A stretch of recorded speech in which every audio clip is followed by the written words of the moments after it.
બહુ પહેલાંની વાત છે. એક જંગલમાં એક શિયાળ હતું.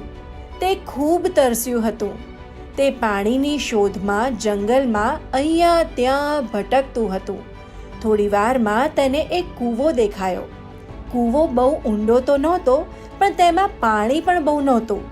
જોકે એટલું પાણી ચોક્કસ હતું જેનાથી શિયાળની તરસ छिપાઈ શકે.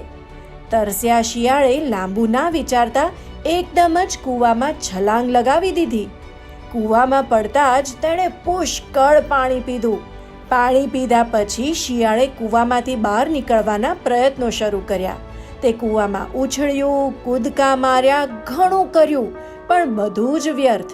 તે કૂવામાંથી બહાર ના નીકળી શક્યું. આટલા બધા કૂદકા મારવાથી શિયાળને લાગ્યો થાક. હવે તો બહાર નીકળવા માટે તેણે જંગલના જાનવરોને બૂમો પાડવાનું શરૂ કર્યું. ત્યાં જ એક બકરી કૂવા પાસેથી પસાર થઈ રહી હતી. તેણે શિયાળનો અવાજ સાંભળ્યો. બકરી કૂવા પાસે ગઈ